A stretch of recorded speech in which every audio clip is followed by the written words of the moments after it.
Dios.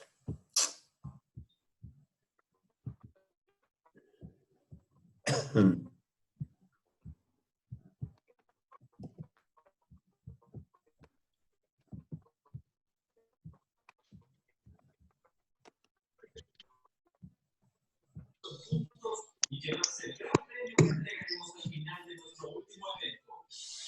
Birdman está en el segundo lugar en puntos y quiere ferozmente pasar a Ryan Martin, quien está en primer puesto. Con 15 puntos de diferencia, los dos necesitarán pasar tantas rondas como sea posible si quieren seguir en competencia. Bueno, largamos. Si pueden silenciar, por favor, los micrófonos, y el que quiera hablar se lo abre, creo que lo pueden abrir. ¿Alguno puede hacer la prueba? Vos, Maro, ¿podés hacer la prueba a ver si podés abrir tu micrófono? ¿Me escuchás, Maro? Sí, yo lo puedo abrir. Ah, lo podés. Ah, perfecto. Bueno, entonces hacemos.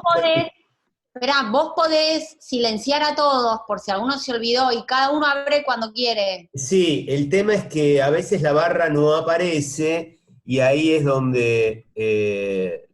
pero bueno. Como quieras, yo para que no haya ruido. Sí, sí, ok. Bueno, largamos, porque ya es la hora.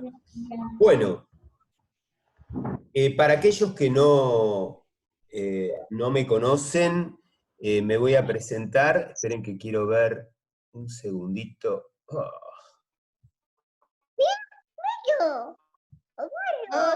¡Qué bueno! Esperen un segundito que quiero verla. Ahí está. La pantalla. Muy bien. Ok. Y ahora sí. Bueno, ahora sí largamos. Entonces, con esta segunda parte de cómo perder grasa saludablemente. Entonces, silenciamos los micrófonos y aquel que quiera hacer una pregunta en el medio de la presentación, no hay ningún problema, se habilita su micrófono y hace la pregunta, sin ningún problema. Entonces, quiero presentarme por las dudas que muchos me deben conocer seguramente de la vez pasada, cuando vimos la parte 1, pero algunos por ahí no la vieron, así que mi nombre es Gustavo Lobato, como ahí figura, yo soy médico y soy médico especialista en nutrición y médico especialista en medicina del deporte. Bueno, y entonces vamos a empezar con esta segunda parte de cómo perder grasa saludablemente. Y ya la vez pasada habíamos hablado que recortar calorías y esperar pacientemente a lograr el objetivo, que es bajar un número en la balanza, rara vez funciona. Ya lo vimos la vez pasada, cuáles eran los motivos por los cuales esto no funcionaba y que además se instalaba un estado catabólico permanente que acababa jugando en contra. ¿Por qué? Porque íbamos a perder grasa, vamos a perder grasa de reserva, pero al mismo tiempo, con una dieta que habíamos dicho la otra vez, hipocalórica, hipograsa, que es lo que comúnmente se aconseja, ¿no? O sea, comer de todo poquito. Eso y hacer actividad física. Eso generalmente por lo general termina en el fracaso. Algunos pocos tienen éxito, pero ¿por qué la mayoría termina fracasando? Porque estas dietas hipocalóricas, hipograsas, que generalmente tienen un exceso de hidrato de carbono, porque el objetivo es reemplazar la grasa por hidrato de carbono, y que terminan teniendo un bajo contenido en proteínas, ralentizan el metabolismo y aumentan el apetito.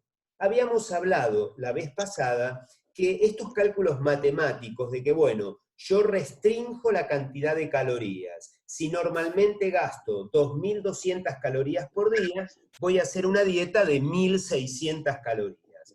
Entonces, me pongo en déficit en 600 calorías, no importa a base de qué esas calorías, generalmente es consumiendo poca grasa y más hidrato de carbono, me pongo en déficit, voy a perder peso. Pero claro, la palabra es perder peso, por eso yo la otra vez hacía tanto hincapié en que perder peso no es una buena palabra. Lo ideal sería, yo tengo que cambiar mi composición corporal, es decir, tengo que perder la grasa de reserva que tengo de más en mi organismo, pero resguardando la masa magra, tanto el músculo como el hueso.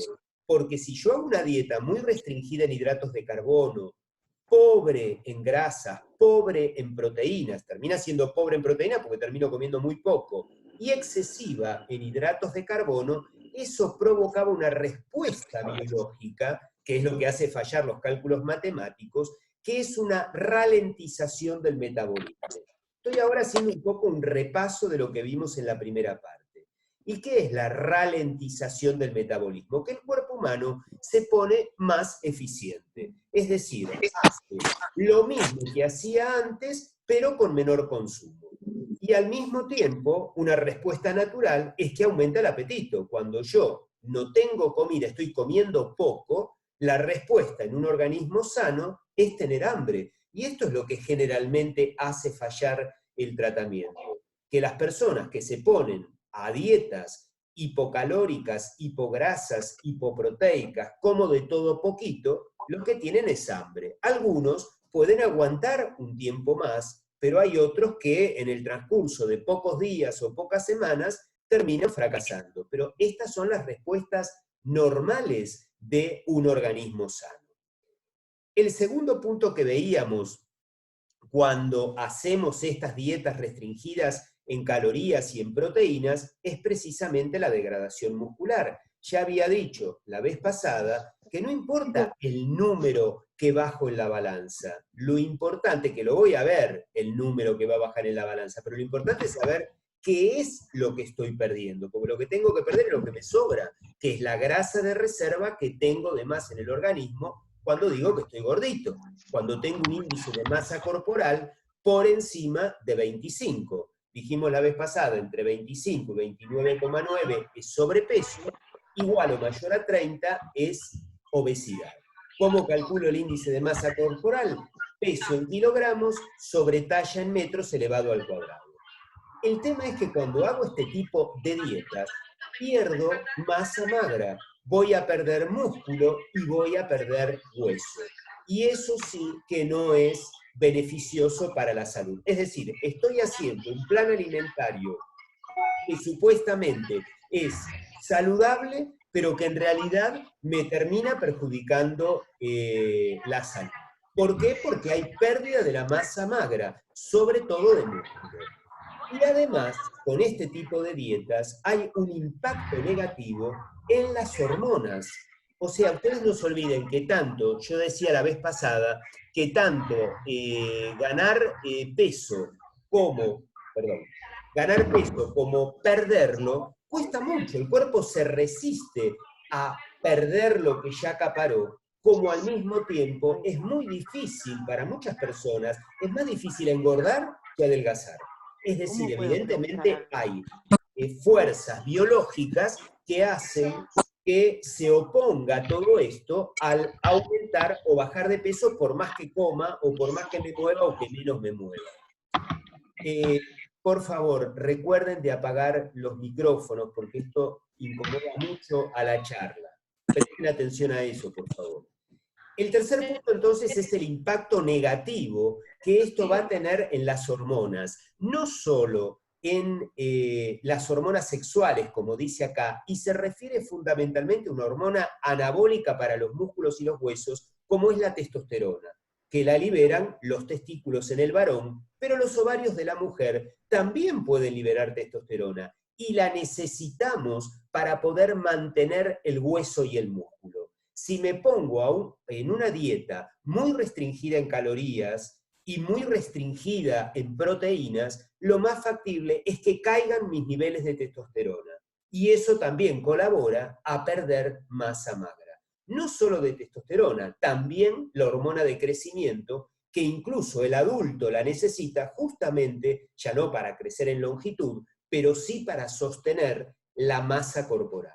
Entonces, ojo que cuando hacemos una dieta, lo que nosotros comemos tiene repercusión en nuestro perfil hormonal. Entonces, estas dietas tan restringidas en calorías tienen un impacto negativo, digamos, sobre las hormonas anabólicas, hormonas del crecimiento, del crecimiento corporal me refiero.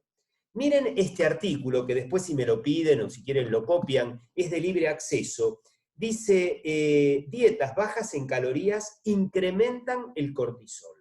O sea que cuando hago una dieta muy baja en calorías, me refiero comer de todo poco, que es lo que ustedes van a escuchar generalmente por la televisión, porque en realidad particularmente creo que detrás de ese discurso, no importa de quién venga, porque no es nada en contra de nadie, pero puede haber un compromiso con la industria alimentaria. O sea, la industria alimentaria no quiere escuchar, que son los que ponen la plata en un canal de televisión o en una radio, no quieren escuchar que los productos que ellos producen y que mandan al mercado no se deben comer. Entonces, no creo que eso le guste a Arcor, no creo que le guste a Granix, no creo que le guste a Kellogg's, a Molinos Río de la Plata, y así la lista es muy grande. Entonces, por esos medios donde ellos ponen dinero, es difícil que llegue el discurso verdadero. Entonces, come de todo, poco. Pero fíjense este artículo que dice, dietas bajas en calorías incrementan el cortisol. Cuando yo restrinjo tanto las calorías, no solo voy a tener una caída de las hormonas anabólicas, como la testosterona, la hormona que me ampara mi masa magra, hueso y músculo fundamentalmente, sino que incremento el cortisol, que es una hormona del estrés y tiene un efecto catabólico, destructivo, y que además me pone grasa en la panza. Entonces, cuando hago estas dietas tan restringidas en calorías, repito, lo que sucede es que bajo la testosterona y aumento el cortisol. Fíjense, y lo recuadré en colorado, la revista donde se publicó este artículo es una Psychosomatic Medicine del año 2010, es una revista que habla sobre enfermedades psicosomáticas. Y el cortisol es una hormona del estrés, precisamente. ¿Por qué? Porque las dietas muy restringidas en calorías son estresantes para el cuerpo humano. Lo estresan.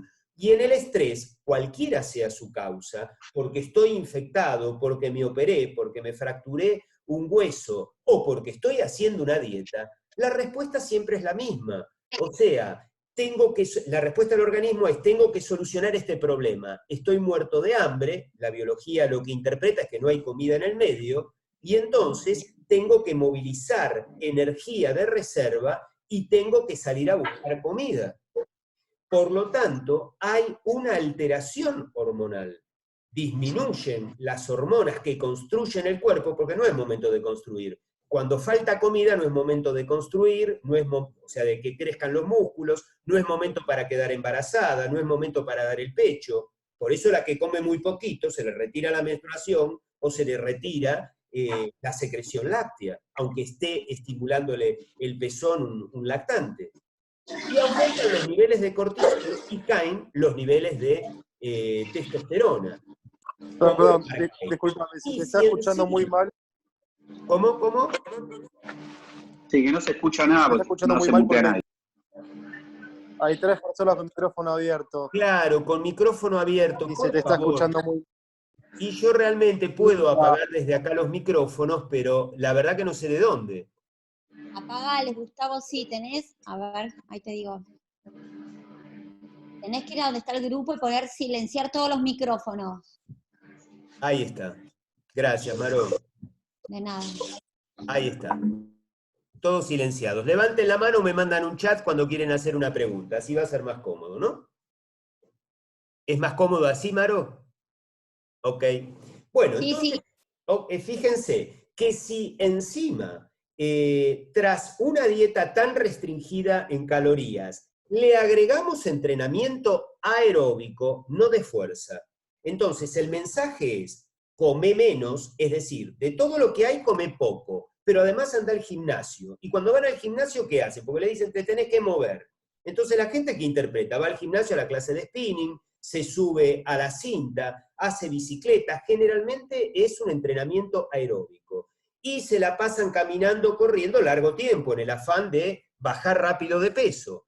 Ese entrenamiento aeróbico estresa más el cuerpo y también produce más incremento, más cortisol y menos testosterona. Y esto perjudica el tratamiento para adelgazar. Bien, ahora, tampoco pasa esto. Bueno, a ver si puedo. Entonces, comer menos y moverse más, indudablemente no funciona. Miren este otro artículo, por ejemplo, que habla, este artículo es del año 2000, o sea que ya tiene bastante tiempo, donde gimnastas y corredores que incurrían en mayores déficits calóricos, los gimnastas por una cuestión estética y para tener mayor flexibilidad, en el caso de los corredores para estar más livianos y que además tenían entrenamientos profundos, terminaban todos acumulando grasa en la pared abdominal, se volvían más panzones. Es decir, aún en los deportistas de élite, el entrenamiento aeróbico, hablando, digamos, en términos para que todos lo entiendan, cuando se pasan de rosca, cae la testosterona, aumenta el cortisol y eso es perjudicial para la salud. La recompensa entonces, como pongo acá, por el sacrificio de soportar la mayor carga que significa el entrenamiento y el hambre a las cuales se ven sometidos, es sinónimo de más grasa y de menos músculo. Y eso lleva directamente al fracaso. Vamos a ver el chat porque podemos parar. Alejandro López dice, doctor, una pregunta. Adelante, Alejandro, ¿vos podés habilitar el micrófono por tu cuenta? Lo habilito. Sí, ¿se escucha, doctor? Sí, perfecto. No, para un poquitito. A ver ahí, habla. No se escucha. A ver ahora. Hola, hola. Sí, ahora se escucha, dale. Doctor, bueno, mi pregunta era la siguiente. Recién estamos hablando acerca del impacto hormonal en la testosterona con las dietas altas en proteínas animal, ¿verdad? ¿Cómo? Perdóname, me distraje un segundito. Decime. Recién estamos hablando acerca de las dietas altas en proteína, lo importante que es la proteína para la testosterona. No, hasta ahora lo que vi, sí, esto va a venir después, pero hasta ahora lo que estoy diciendo es que dietas bajas en calorías, que por lo general son hipograsas y reemplazan la grasa por el hidrato de carbono, partiendo de la base que 1 gramo de grasa son 9 calorías y 1 gramo de hidrato de carbono son 4 calorías. Entonces, supuestamente hago negocio disminuyendo la grasa, agregando hidrato de carbono, pero al mismo tiempo esas dietas restringidas en calorías son dietas pobres en proteínas. ¿Por qué? Porque si le termino dando 1.600 calorías y le voy a dar el 15%, 18% de 1.600 en forma de proteínas, porque esa es la fórmula calórica, el volumen total de proteínas que va a recibir va a ser mucho más bajo que si le calculo 1 gramo por kilo de peso. O le doy el 15% de 2.500 calorías, que es lo que venía comiendo. ¿Se entiende? Sí, y la decreción de la testosterona es en consecuencia a la baja cantidad de calorías o a la baja cantidad de proteínas en especial. No, la caída de testosterona fundamentalmente es debido a la situación de estrés a la cual se somete el organismo cuando se le restringe la comida. Como en cualquier situación de estrés, por ejemplo, la falta de comida, porque cuando vos te pones a comer menos, es decir, pasás a comer 1.200 calorías en el afán de bajar de peso, el hipotálamo de la persona no interpreta que es por una cuestión estética que quiere bajar de peso, interpreta que no hay comida, y eso moviliza a la persona, la tensiona, la estresa, y automáticamente hay caída de testosterona y aumento de cortisol. O sea, sería un saboteo total para la ganancia de la masa muscular. Totalmente. Es que cuando una persona está estresada por X situación, generalmente lo que sucede es pierde porque el músculo tiene un costo energético muy alto. Entonces, si no está entrando energía, ¿para qué quiero tanto músculo? No sé si se Totalmente. entiende el concepto. Por eso, en situaciones de estrés, como comer muy poco, hace que yo pierda músculo. Y eso lo que va a hacer es que después caiga en el famoso efecto rebote, como explicamos la vez pasada en la primera parte. Por Clarísimo, eso, sí, clarísimo eso, doctor. ¿Y le hago una pregunta más acerca de las proteínas o quedan para después? ahora, no, hacela. Dale. Sería esto, la calidad, ¿no? En cuanto a la proteína. Estamos siempre ahora, hay un gran movimiento vegano y en realidad la cantidad en cuanto al impacto hormonal, principalmente en la testosterona, en una proteína de origen animal, ¿tiene una gran diferencia en cuanto a calidad a una de origen vegetal? Bueno, si el vegetariano, que esto también lo vimos en la primera parte, el vegano, digamos que es el más estricto, el que no come ningún alimento proveniente del reino animal, sabe ser vegano, eso no le va a traer problemas. Si él mezcla cereales, legumbres, frutos secos y semillas, él va a tener una mezcla de aminoácidos que le van a permitir el crecimiento muscular sin ningún problema.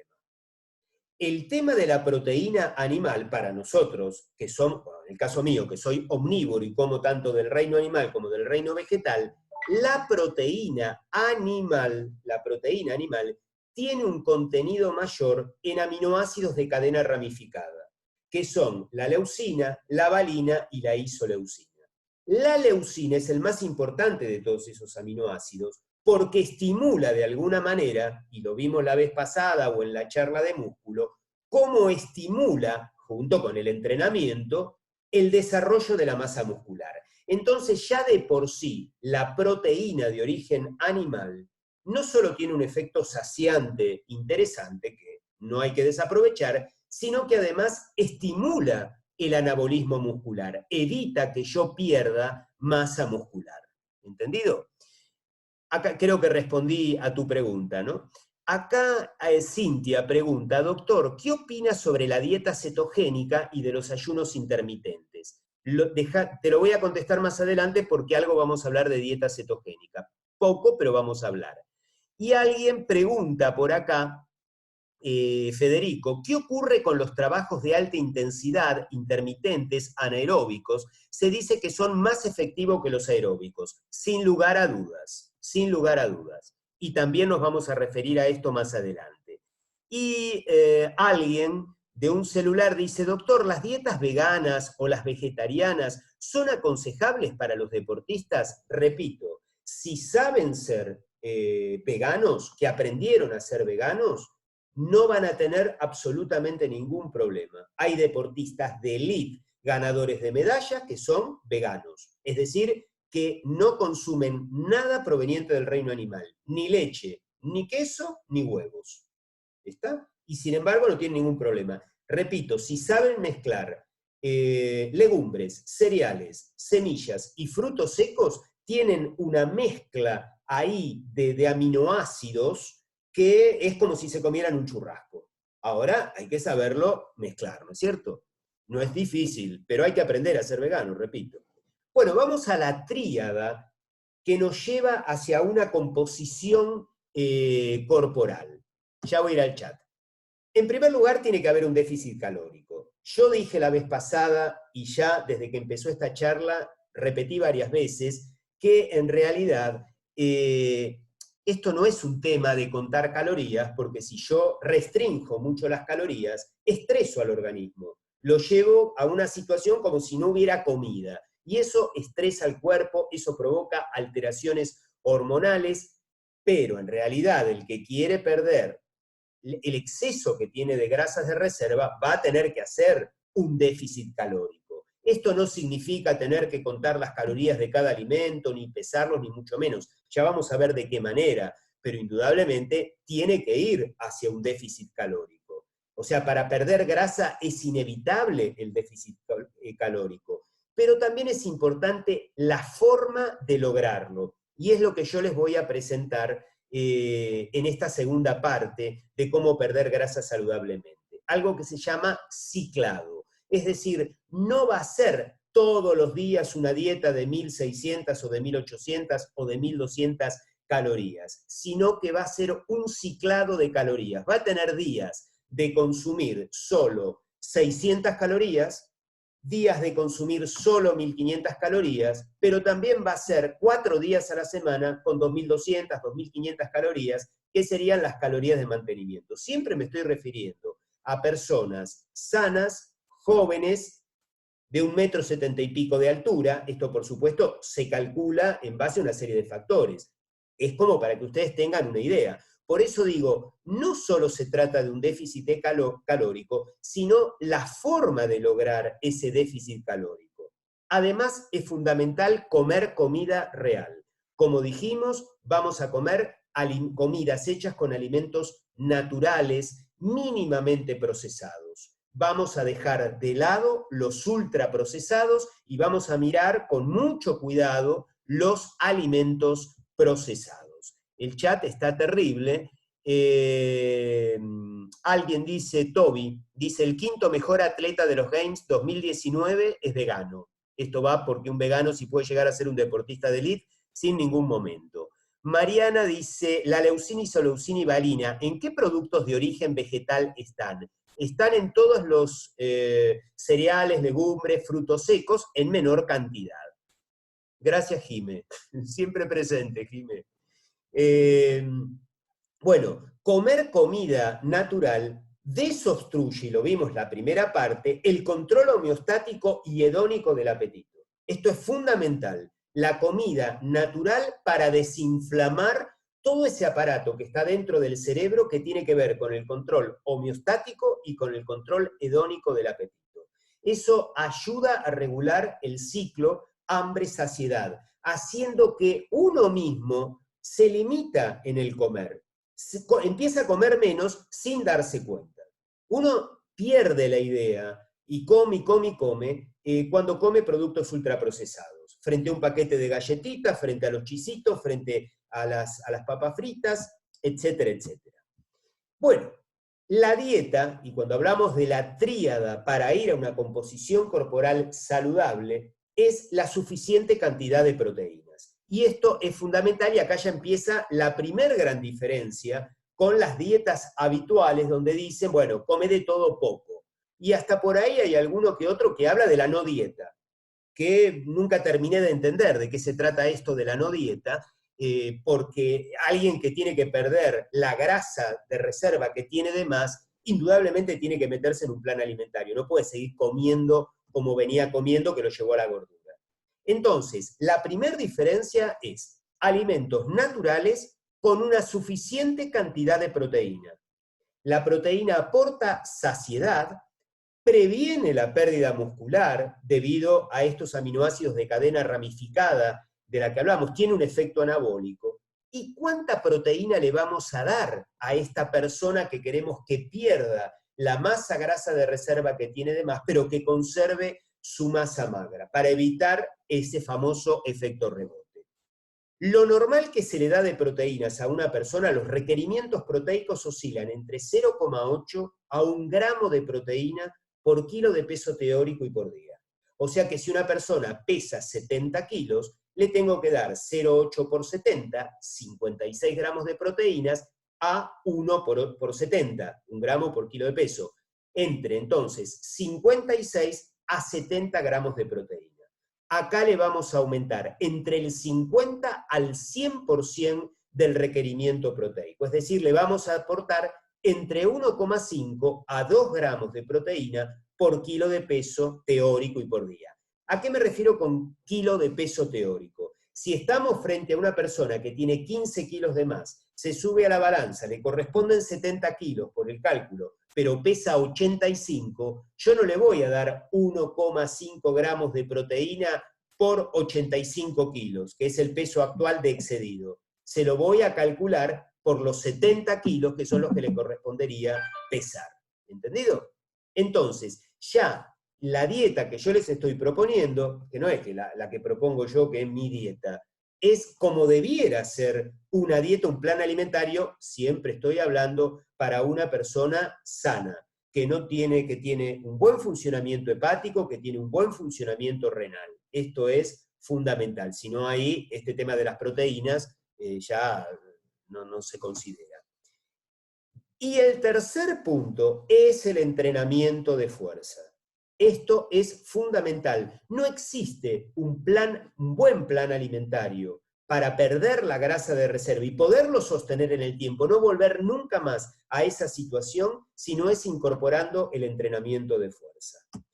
Entonces, el entrenamiento de fuerza tiene un efecto anabólico, un efecto estimulante sobre el músculo y sobre el hueso.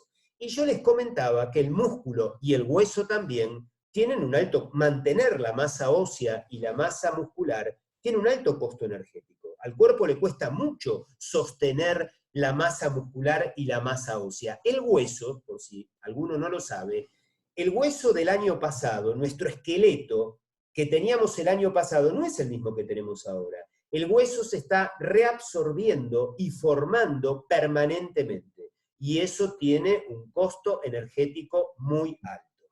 Entonces, si yo solo hago una dieta restringida en calorías y no hago entrenamiento de fuerza, no hay estímulo para sostener la masa magra. Con lo cual, terminado mi tratamiento, porque alcancé el número en la balanza, pero a expensas de tener menos grasa, pero también menos músculo y menos hueso, voy a tener menos requerimiento energético, con lo cual, con lo poco que coma, igual voy a volver a engordar, pero voy a volver a engordar a expensas de grasa. Entonces, mi situación actual es peor que la que tenía. Para hacer las cosas mal es preferible no hacer nada. Y esto vimos los trabajos, la vez pasada estuvimos viendo los trabajos científicos que avalan este concepto, ¿no?, que estoy dando. Es decir, entonces, que el suficiente aporte de proteína en la dieta, 1,5 hasta 2 gramos por kilo de peso teórico por día, más el entrenamiento de fuerza, son los que me van a resguardar la masa magra. La forma de lograrlo importa, o sea, no es solo hacer una dieta que contenga estas características que vine diciendo hasta ahora. Ustedes tengan presente lo siguiente, al igual que necesitamos alternar periodos de luz y oscuridad. Normalmente tenemos un día y una noche, y cuando va el atardecer ya nos empieza a agarrar el sueño y dormimos de noche. Tal es así, como decía la vez pasada, que aquellos que trabajan de noche tienen mayor incidencia de obesidad y de enfermedades metabólicas, y no tal vez porque coman más, simplemente porque están comiendo en un momento del día que no les corresponde, y habíamos hablado de los relojes biológicos. De la misma manera también necesitamos alternar periodos de calor y frío. Hay muchos que dicen que la epidemia de obesidad, en parte, la epidemia de obesidad en el mundo fundamentalmente es porque la gente está comiendo mucho de alimentos que en realidad son ultraprocesados. O sea, tiene que ver más que con una mayor cantidad de comida, la mala calidad de comida que la gente está consumiendo. No es un tema de quedarse más quieto, porque ya la vez pasada les mostré algunos trabajos científicos que demuestran que el estar quieto no tiene nada que ver con la obesidad. Entonces, muchos dicen que el hecho de no tener prácticamente inviernos, o sea, el invierno existe, pero ¿qué pasa? Tenemos ropa técnicamente elaborada que nos protegen perfectamente bien del frío, los sistemas de calefacción dentro de la casa, dentro del auto y hasta en la calle, en los países más fríos, como puede ser Nueva York u Ottawa, tienen calefacción cuando uno camina, igual siente frío, pero los abrigos son muy evolucionados. Eso hace que la humanidad no esté pasando tanto frío. Tal vez esa falta de sentir el frío es lo que también contribuye a que la humanidad esté más obeso. O sea, la biología humana necesita de estas alternancias de los periodos luz-oscuridad, calor y frío, pero también nos beneficiaríamos, y el organismo humano necesita incluir días con más comida y días con restricción. De acá la importancia que tienen los ayunos intermitentes. Nosotros debemos, todavía biológicamente, les dije la vez pasada, estamos parados en el Pleistoceno. Hemos evolucionado culturalmente más allá de lo que hemos evolucionado biológicamente.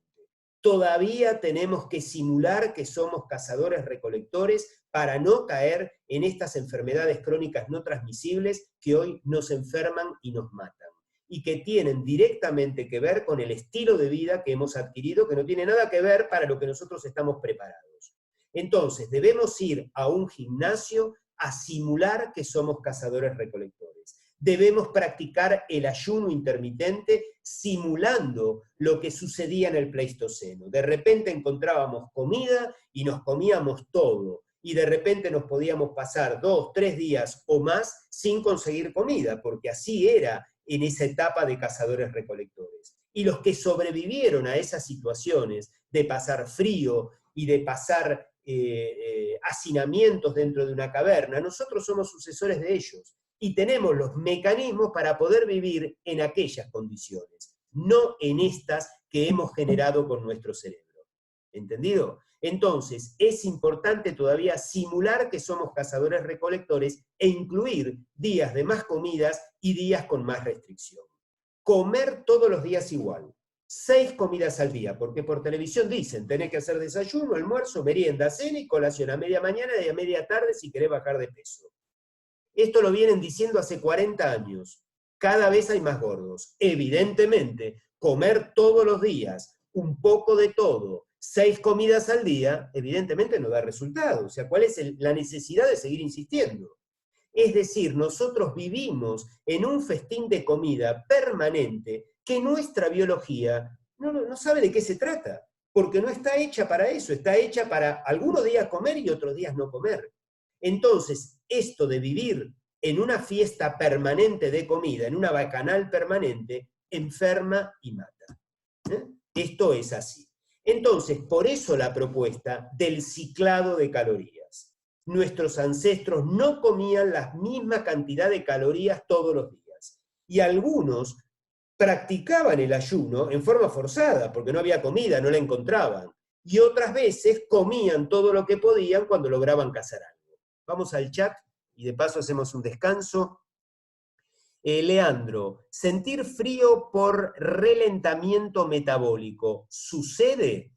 Sí, sucede. ¿Y por qué? Voy a dar la explicación. Esto nos puede llevar, después me critican porque dice, tus charlas son insoportables, mi hijo sobre todo. 2 horas, pero vos estás loco. Pero bueno, cuando uno va contestando esto, es así. No se olviden que en la cadena respiratoria, donde se da la formación del ATP, todo lo que comemos no se transforma en ATP. La mayor parte, 60-70%, se pierde en forma de calor. El resto de la energía solar que llegó con los alimentos lo puedo acaparar en forma de ATP. Un deportista de élite tiene mayor eficiencia. Puede, como tiene entrenada la cadena respiratoria, puede captar más energía y producir más ATP. Cuando yo no como, evidentemente la cantidad de ATP que empiezo a producir es menor. Me voy a poner más quieto, me voy a poner más eficiente y por supuesto va a haber menor producción de calor, de liberación de calor. Por eso, acá está preguntando si la ralentización metabólica que se da en estas dietas tan restringidas en calorías, tan pobres en grasa y en proteínas, si no dan frío. Sí, pueden dar frío. Doctor, por favor, ¿podrá hacer un breve resumen del desayuno intermitente? Lo vamos a hacer más adelante. Y con esta cuarentena, si de festín casi permanente, sin lugar a dudas, bueno, justamente, acá hay que tener, en esta cuarentena hay que tener mucho cuidado de no engordar, porque el que no come tiene comprometido su sistema inmune, pero el que come de más y se transforma en un obeso, tiene comprometido también su sistema inmune. Entonces, en esta cuarentena no hay que engordar si quieren defenderse del COVID-19. Hay que comer bien, nada más. ¿Uno se vuelve más eficiente de manera mitocondrial? Pregunta Leandro. Sin lugar a dudas, el proceso es mitocondrial. ¿Qué hago con la tentación, Gustavo? Entiendo y apruebo cada uno de tus invaluables consejos, pero no estoy pudiendo, dice Mariana. Bueno, ahora lo vamos a ver, porque estás haciendo mal la dieta. Ahora vamos a ver. Bueno, seguimos adelante. Entonces, lo importante es el ciclado de calorías, porque mejora la adherencia a la dieta, que es lo que preguntaba esta última chica. No puedo, ¿qué hago con las tentaciones? Bueno, no tiene saciedad. Y para colmo, su cerebro ya sabe muy bien qué es lo rico y va a buscar eso. Además del ciclado semanal, también tendríamos que considerar uno más global. Es recomendable, por ejemplo, consumir más carbohidratos durante el verano, y sobre todo a finales del verano, y menos durante el invierno. Porque nuestra biología responde así. ¿Por qué? Porque nosotros venimos de inviernos muy fríos, donde no había nada. Justamente, y esto pasó hasta hace muy poco tiempo atrás. Colón descubre América, siempre cuento lo mismo, ¿no? Pero en búsqueda de un camino más corto a la India, más económico, para poder conseguir las especias. ¿Y por qué eran tan importantes las especies? Porque con esas especies se lograba mantener la comida que sobraba en el verano, se la preparaba de tal manera que uno la podía mantener durante el invierno, porque heladera no había. Entonces eran muy importantes las especies.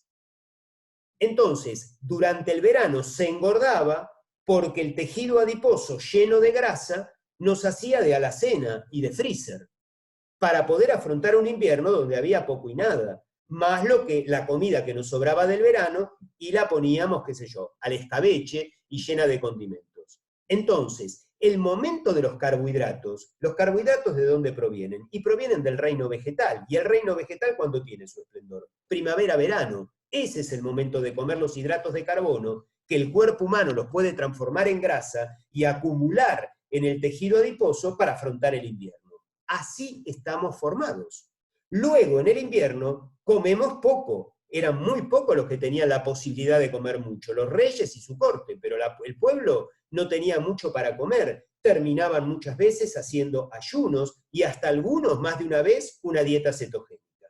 Nosotros somos los descendientes de aquellos sobrevivientes y pudieron sobrevivir los que tenían los mecanismos para poder afrontar esa situación. Los que no pudieron forjar esos mecanismos de defensa se murieron todos y no han dejado descendientes.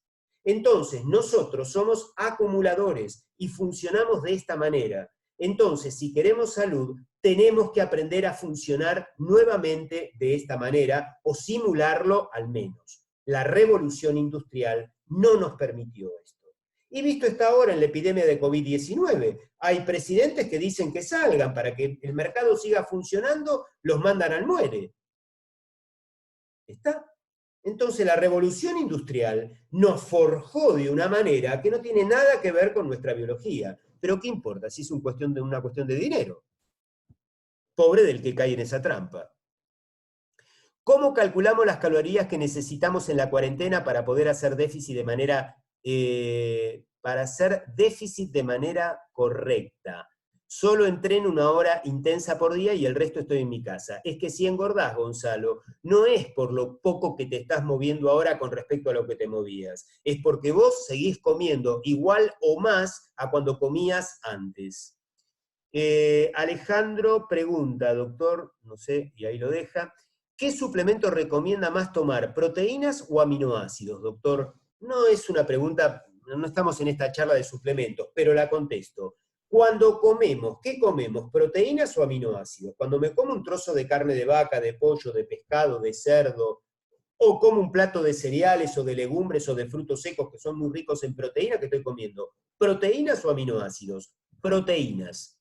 Por lo tal, si yo me tengo que suplementar, me suplemento con proteínas, no con aminoácidos. Salvo cuando hablemos de los aminoácidos de cadena ramificada.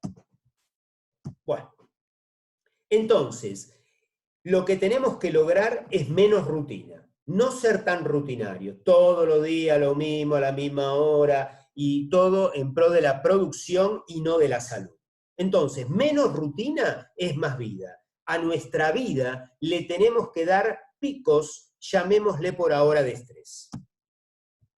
La forma de lograrlo entonces importa. Y esto es el ciclado del cual yo les hablaba. No vamos a hacer todos los días igual. Estoy hablando de un pibe joven, 25 años, 1,75 m de estatura, que debiera pesar 72 kilos, y ahora está pesando 82 kilos, o sea, no estamos hablando de un obeso mórbido, que entrena físicamente, pero que viene de una etapa en la cual no, que puede ser la cuarentena, o viene de unas vacaciones largas, o de una cuestión del trabajo, y engordó esos 10 kilos.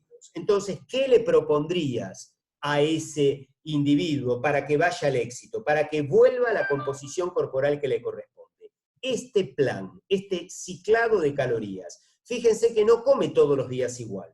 Los días que entrena, suponiendo que entrene lunes, martes, jueves y viernes, lunes, martes, jueves y viernes, va a hacer un plan alimentario de mantenimiento, que para un pibe de esta contextura estará alrededor de las 2.500 calorías. El miércoles, que él no va a entrenar, que es un día de descanso, le pongo un plan alimentario de 1.600. El sábado de 1.800. Indudablemente son dos planes alimentarios de déficit. El de 1.600 calorías, como ven acá, es de un déficit pronunciado para este ejemplo. Y el del sábado es de déficit. Y el domingo le doy un plan de ayuno, 600 calorías. Les estoy dando un ejemplo. Después se debe hablar con la persona que por ahí dice, no, pero yo sábado y domingo, mi familia o mis amigos, bueno, después se adapta. Les estoy dando un ejemplo de cómo es un plan alimentario con ciclado de calorías, que es lo que le estoy proponiendo. ¿Qué preguntan acá? Calorías promedio semanal 2000. Sí, no, pero estamos hablando de un ciclado acá.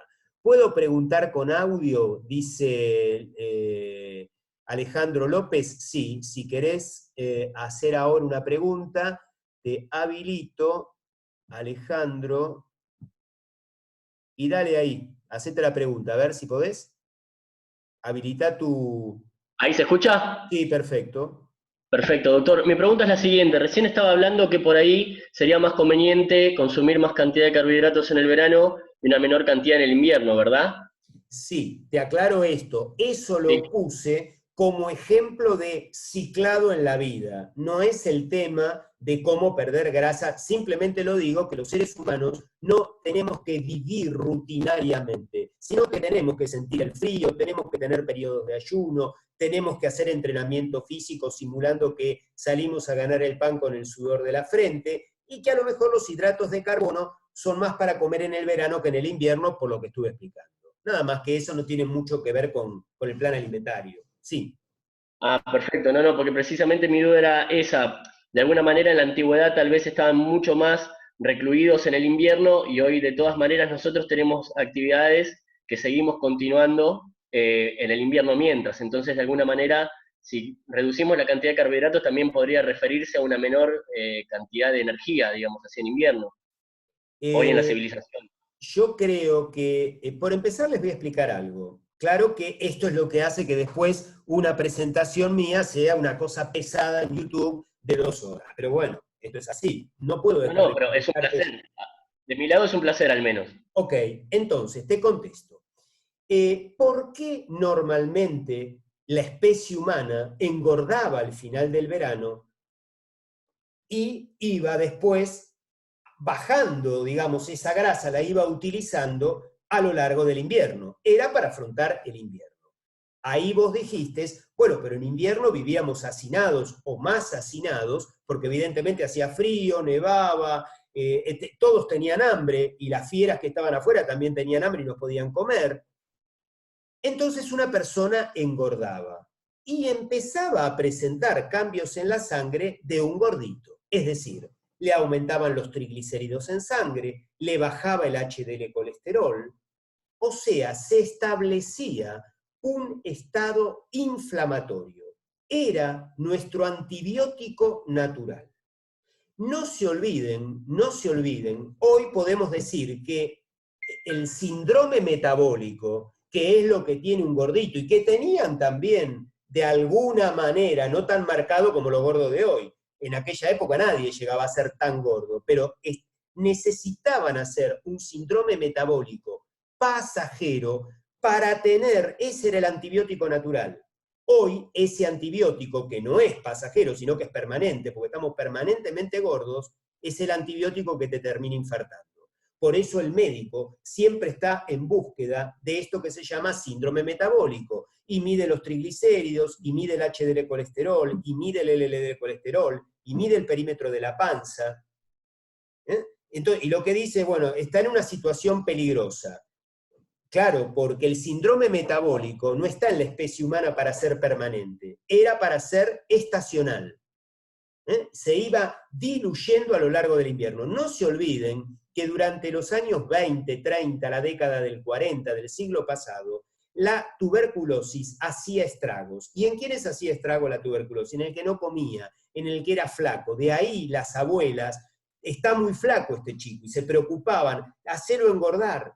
¿No es cierto? ¿Por qué? Y porque tenía riesgo de caer en una tuberculosis, o si lo agarraba cualquier infección, le faltaba ese estado inflamatorio para defenderse, no estaba bien alimentado. Entonces el tema pasa por estar bien alimentado. Creo que respondo tu pregunta, ¿no? Ok, bueno, siguiendo con esto. Muchas gracias, doctor, perfecto, clarísimo. Bárbaro. Bueno, entonces, esperen un poquito porque ahora... Bueno, muy bien. Entonces, miren este estudio. Es un estudio, que después lo pueden bajar ustedes, del año 2014, que dividía a las mujeres con sobrepeso entre 26 y 45 años en dos grupos. Un grupo seguía una dieta típica de estas hipocalóricas, hipograsas, hipoproteicas, que terminan siendo hipoproteicas, mientras que el otro utilizaba un enfoque variable, hacía 11 días de una dieta de 1.350 calorías, pobre en grasas y pobre en proteínas, alternando con 3 días de ingerir lo que ellas quisieran.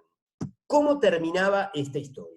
La restricción intermitente fue una mejor estrategia para mantener la pérdida de peso a largo plazo que forzar un déficit constante. El objetivo es utilizar descansos frecuentes para minimizar las adaptaciones metabólicas que hablábamos la vez pasada y que las repasé al principio de la charla. Entonces, haciendo este ciclado de calorías, días que está con un plan de mantenimiento y días que sí hago una restricción calórica, siempre respetando el aporte de proteínas, como vamos a ver más adelante, se lograba evitar el disparo de las adaptaciones metabólicas, que son las que me llevan al fracaso de la dieta o después al efecto rebote. El ciclado permite eso. Miren este estudio que encima se llama Matador, ¿no? La traducción en castellano es minimizando la termogénesis adaptativa y desactivando el efecto rebote de la obesidad.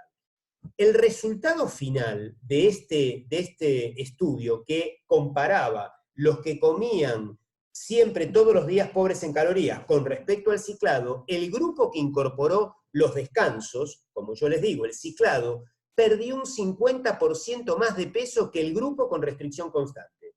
El grupo con restricción constante pasó hambre, tensión, ansiedad. El otro grupo no, porque tenía de repente en la semana 4 días que estaban bien alimentados y sin embargo bajaron más de peso con respecto a los otros. Pero no solo eso, sino que 6 meses después de haber terminado la intervención, se comprobó que el grupo con el déficit calórico constante había sufrido un rebote y mucho mayor. Y sabemos que el rebote, es decir, el aumento de peso, se hace a expensas de la grasa y no del músculo y del hueso, porque precisamente se quedó con menos músculo y menos hueso. Recuperó el 70% del peso perdido con respecto a los que habían sido sometidos al ciclado de calorías, que solo recuperó el 30% del grupo, de los que hicieron el 30% del peso en el grupo que hizo descanso. ¿Por qué? Y porque respetó más su masa magra.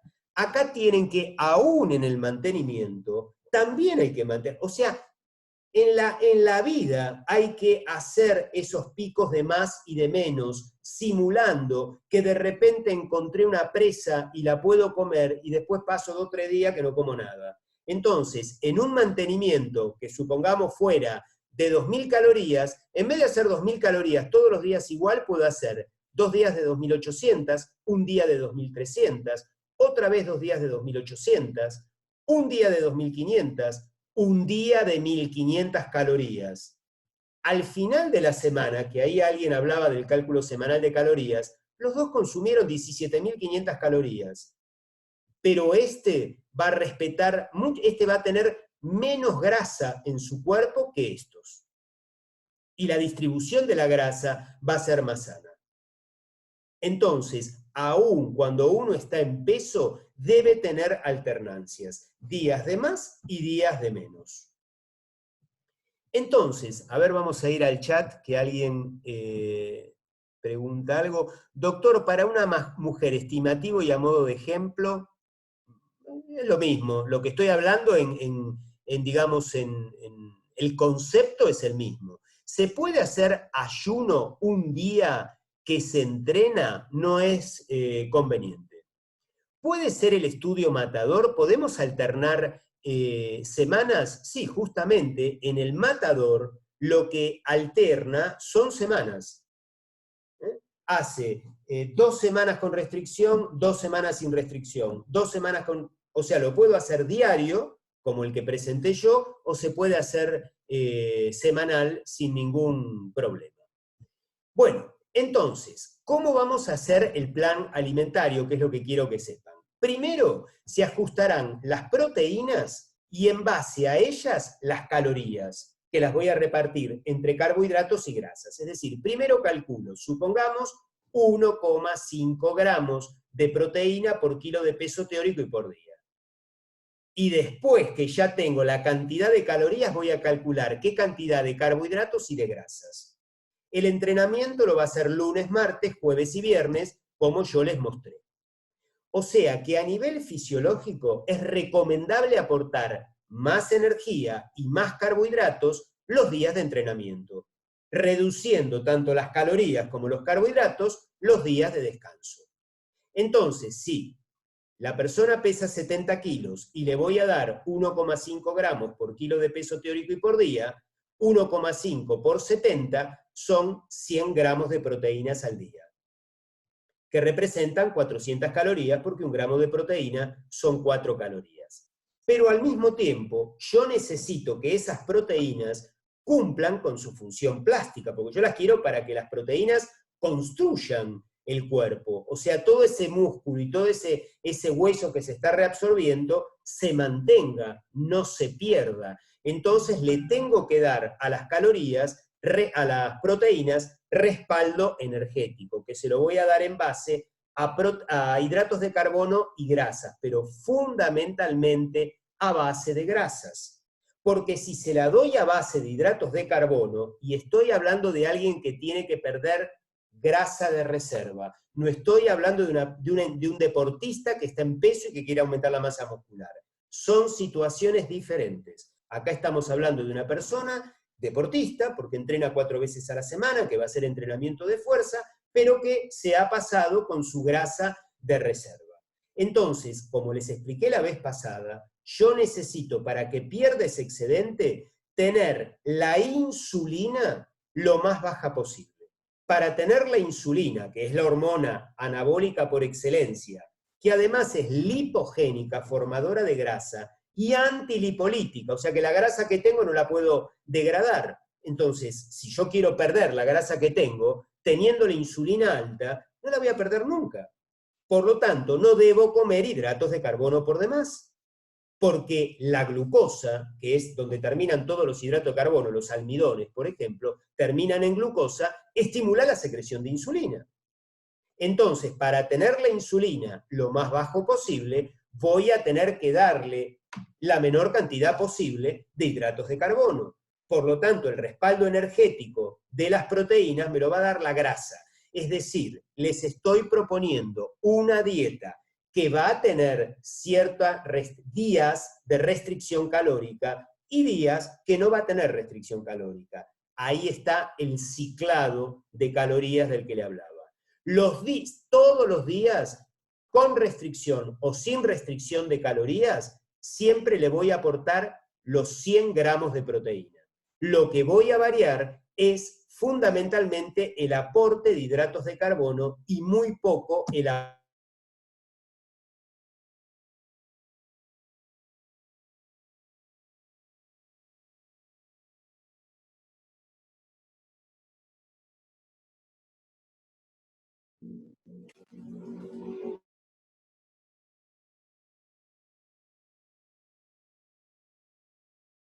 El micrófono está abajo a la izquierda.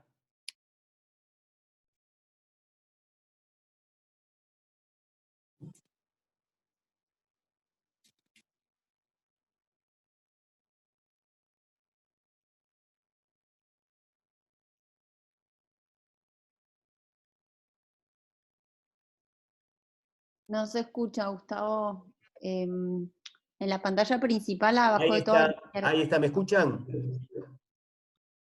¿Ahí me escuchan? Maru, Ok. ok, perfecto. Bueno, no sé cómo se bloqueó. Entonces, lo que decía que vamos a tener días con restricción calórica y días sin restricción calórica. Cuando hagamos la restricción calórica va a ser a base de hidratos de carbono, no va a ser a base ni de proteínas ni de grasas. Claro, alguien podrá decir en la sala, si hay alguna licenciada o licenciado en nutrición o algún médico, bueno, entonces le vas a dar una dieta que está excedida en grasas. Va a estar discretamente excedida en grasas. Me voy a tener que fijar muy bien la calidad de esas grasas. Porque hay grasa saturada, grasa monoinsaturada y grasa poliinsaturada. Después vamos a ver, o sea, no todas las grasas son iguales. Gustavo, Entonces, una pregunta. Sí. Aquí los días de no restricción calórica. Sí. Sería muy importante aclarar que la cantidad de los nutrientes se tienen que mantener, ¿no? ¿Cómo, perdón? Ah, sí, claro. Los El día días... de no restricción, por supuesto, no es día de festín. Es un día, o sea, el cuerpo humano, el cuerpo de esa persona, la biología de esa persona, la va a interpretar como día de festín. Pero en realidad no es el día de festín de los ultraprocesados. Vamos a seguir con la comida natural, nada más que va a poder incorporar un poco más de cereales, un poco más de legumbres, un poco más de frutos secos. Ese día va a poder, porque justamente los días de restricción lo que le voy a quitar es eso. Entonces, el cuerpo lo va a sentir como festín. Por eso no se va a estresar. Por eso voy a tener las hormonas anabólicas altas y voy a tener el cortisol bajo. Esa es la idea del ciclado de calorías. Pero claro, ese día, como están viendo acá, lunes, martes y jueves y viernes, de 2.500 calorías, no es 2.500 calorías de cualquier cosa. Es de comida de verdad, que después vamos a ver de qué se trata, aumentando un poco. Es que fíjense acá. Acá tienen, por ejemplo, los lunes le estamos dando 100 gramos de proteínas, 280 gramos de hidratos de carbono. Pero el día de miércoles, que no hace entrenamiento y que lo vamos a poner con 1.600 calorías, le voy a dar 100 gramos de hidrato de carbono. Y fíjense, el día de las 600 calorías, que acá lo puse como ejemplo el domingo, le estamos dando 15 gramos de hidratos de carbono. O sea, ahí va a ser una dieta casi cetogénica. Digamos que lo del día domingo simula un ayuno. Entonces, ¿entienden cuál es la historia? De repente está bien con los hidratos de carbono y de repente se los voy bajando y a veces mucho, a tal punto que va a haber un día que va a consumir nada más que 15 gramos de hidratos de carbono. No es exactamente una dieta cetogénica, pero está. Leandro pregunta, doctora, a medida que voy bajando el tejido graso, no bajás el tejido graso, Alejandro, lo que se pierde es la grasa que está almacenada dentro de los adipocitos. Cuando uno va cambiando la composición corporal, que va perdiendo la grasa de reserva que tiene de más, lo que pierde es los triacilgliceroles, la grasa, que está dentro de los adipocitos, pero los adipocitos del tejido adiposo no se pierden.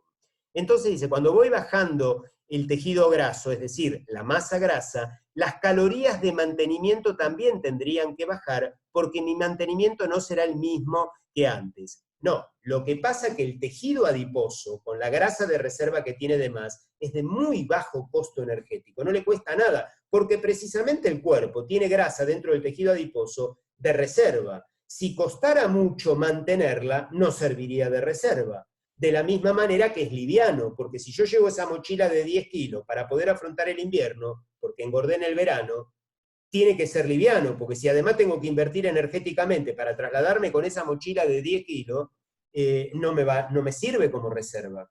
Entonces, el tejido adiposo consume muy poco con respecto a lo que sí consume el músculo y el hueso. Por eso yo lo quiero mantener en ese periodo de, entre comillas, adelgazamiento, porque eso me va a servir mucho después para el mantenimiento. Federico, Doctor, ¿podrá dar una opinión sobre aquellas personas que se envuelven el torso con papel, film u otro material para realizar actividad física? Eso es un atentado a la salud, porque no permiten una adecuada termorregulación. Además, eso no lleva a perder grasa, porque lo que vos estás es transpirando más. Justamente porque no, y te vas a empapar. ¿Pero por qué? Porque no se da la evaporación del sudor.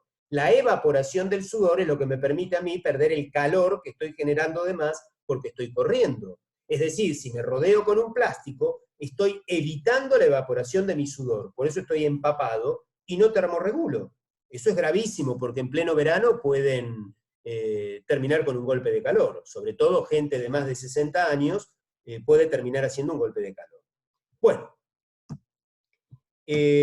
adelante. Entonces, con este aporte de proteínas y con este ciclado de las calorías, entonces voy a tener una menor ralentización metabólica con el tiempo, al intercalar esos días sin déficit energético, y mayor adherencia.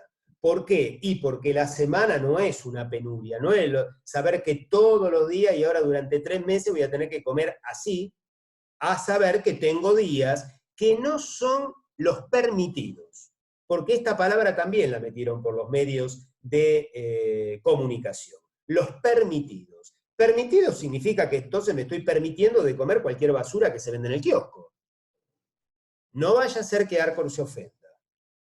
Entonces lo llamo día permitido. No, permitido de nada. O sea, tenemos que seguir comiendo alimentos naturales. Es decir, voy a aumentar mis calorías, como vamos a ver más adelante, a expensas de cereales, de legumbres, de frutos secos. O incorporar más fruta fresca, por ejemplo, que son fuentes de hidratos de carbono. Bueno, pero ¿en qué cantidades puedo comer esta comida? ¿Qué alimentos podemos comer? Y acá tienen entonces una idea de qué cantidad para una dieta, sobre una dieta de 2000 calorías, qué cantidad de hidratos de carbono te puedo dar. Entonces tengo diferentes esquemas. Puedo ir desde menos de 50 gramos de hidratos de carbono al día hasta una cantidad normal de 200 a 250 gramos de hidratos de carbono por día. Bien, entonces las dietas muy bajas en carbohidratos, es decir, estas dietas que tienen menos del 10% de hidratos de carbono por día, que a su vez van a ser dietas hipergrasas y probablemente normoproteica, eso es una dieta cetogénica. Eso hace la definición de dieta cetogénica, que alguien me preguntaba. ¿Qué es una dieta cetogénica? Ante todo la respuesta es una dieta hipergrasa, hipohidrocarbonada, tiene que tener menos de 50 gramos de hidrato de carbono por día, y normoproteica, que lleva una situación metabólica que se llama cetosis. Ahora, ¿esto es para todos? ¿Esto es para que yo lo haga como un estilo de vida? Ya les contesto que no. La dieta cetogénica es una poderosa herramienta terapéutica para determinados casos. Por ejemplo, las epilepsias que son refractarias al tratamiento médico andan muy bien con la dieta cetogénica. Hay estudios hechos en el Alzheimer, no que revierta, pero que mejora marcadamente.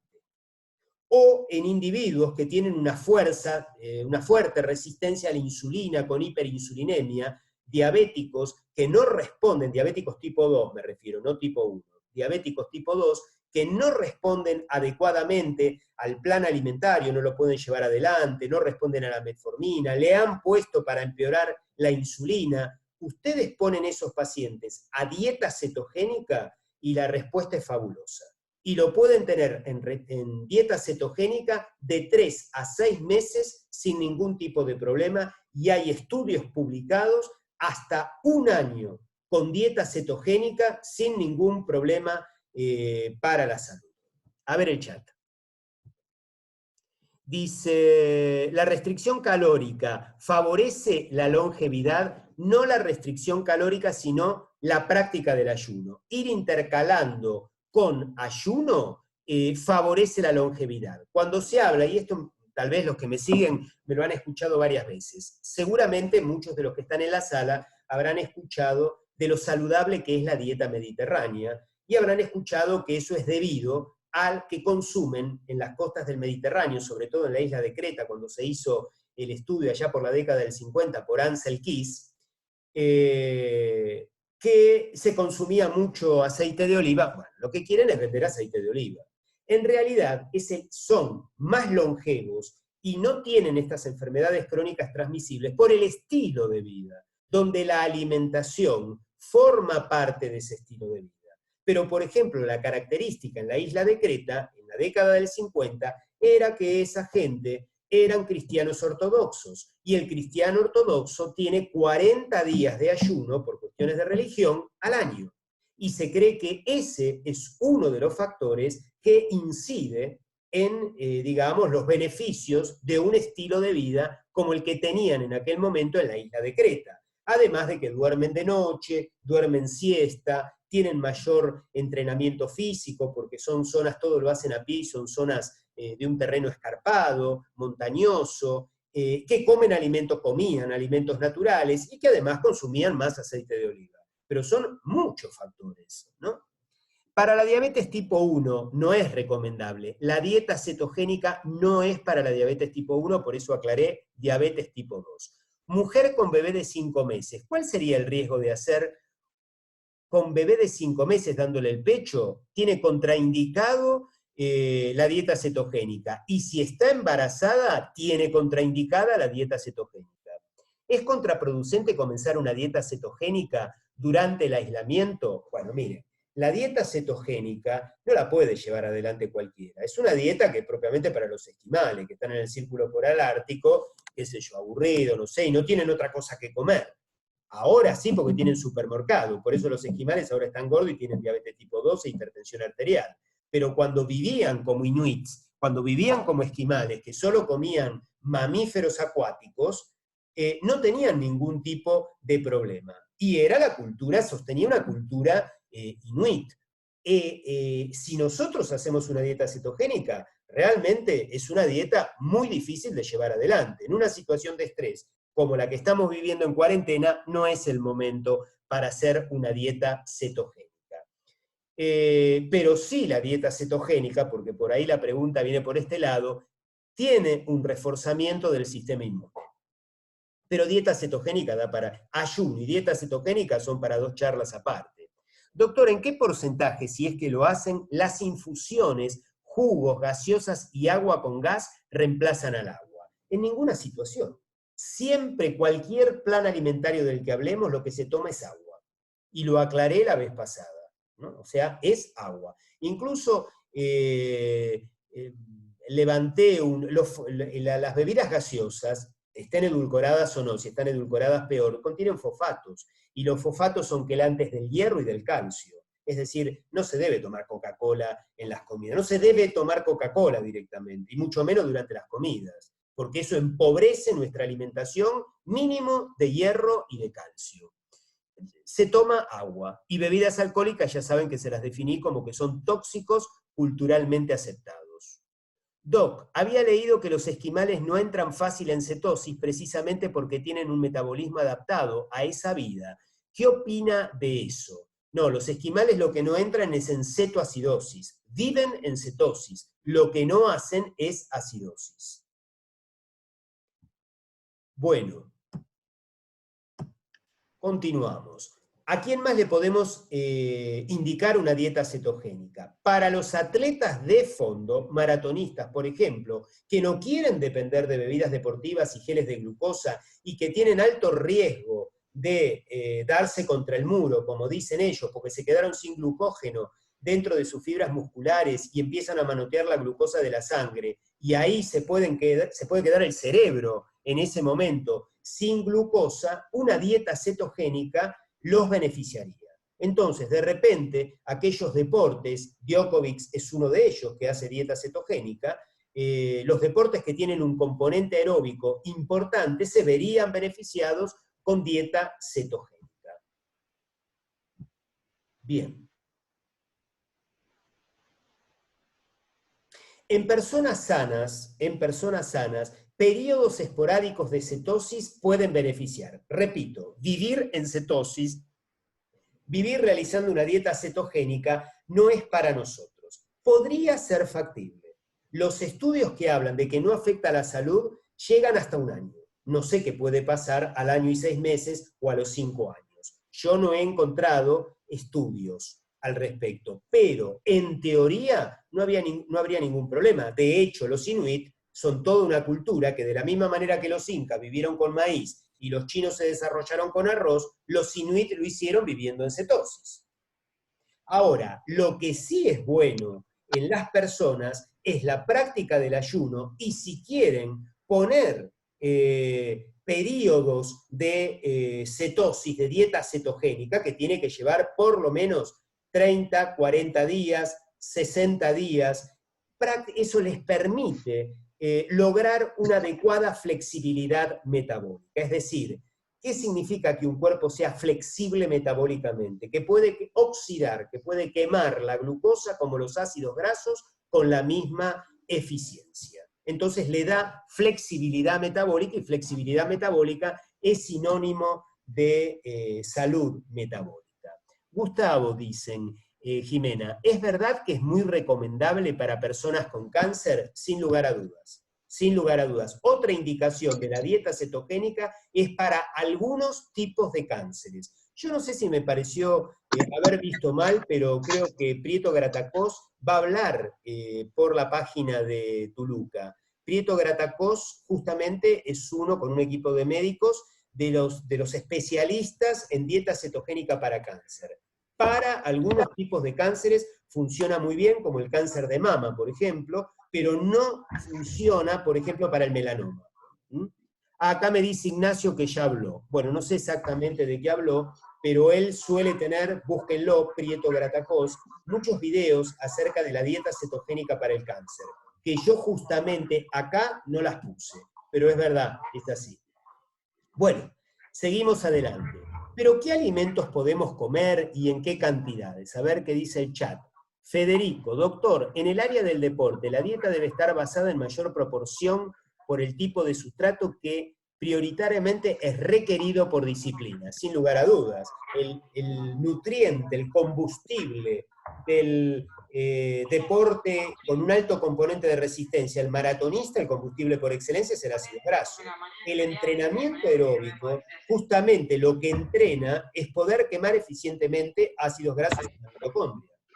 En el caso de un entrenamiento de fuerza, lo que utiliza fundamentalmente es la glucosa, no los ácidos grasos, porque hay más potencia, requiere de ATP, más ATP en la unidad de tiempo. ¿Se entiende? Entonces son combustibles diferentes. Por lo tanto, a alguien que entrena la fuerza, la dieta cetogénica no tiene ni pie ni cabeza. ¿Se entiende? Por eso no es para todo el mundo. Adriana Esperón, los micrófonos, sí, por favor, porque son muy molestos.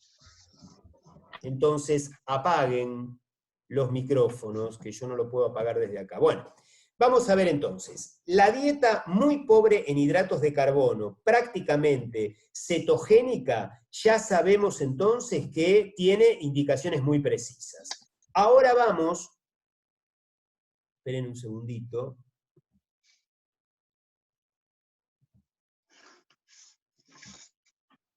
Bueno, están silenciados todos los micrófonos. El que quiere hablar o manda un chat o levanta la mano si lo veo.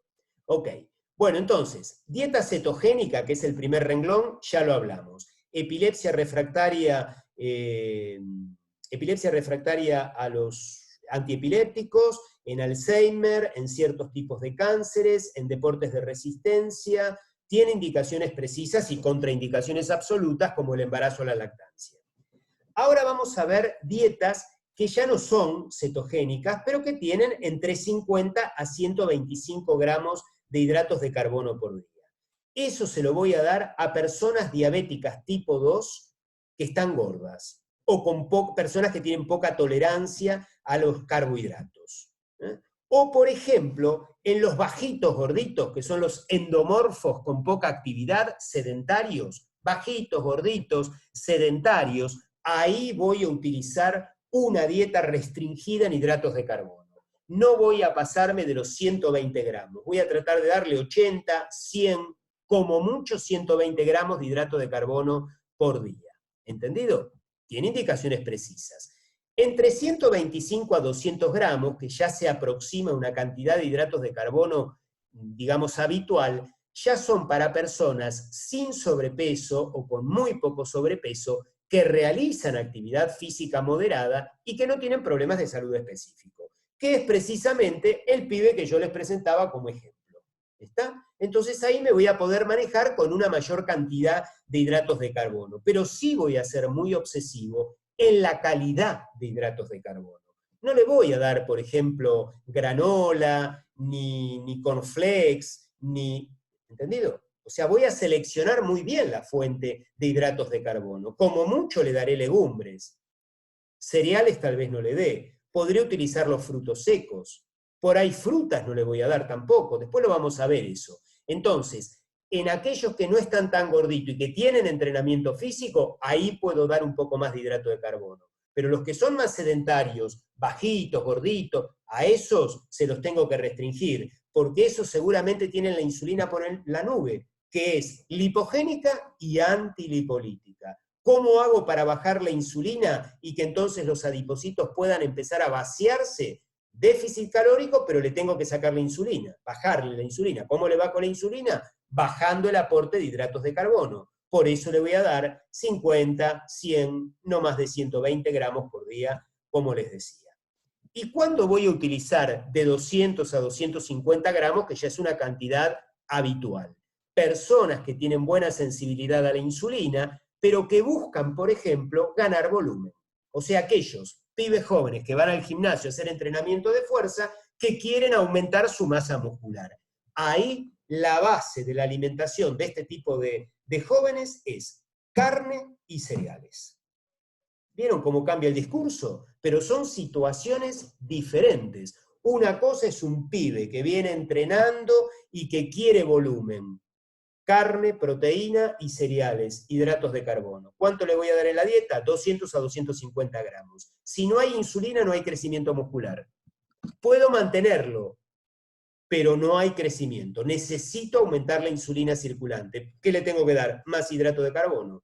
Y necesito darle respaldo energético y hormonal a la proteína que está ingiriendo. Pero si tengo un peticito, gordito, sedentario, a ese no lo voy a hacer bajar de peso con 200 gramos de hidrato de carbono por día.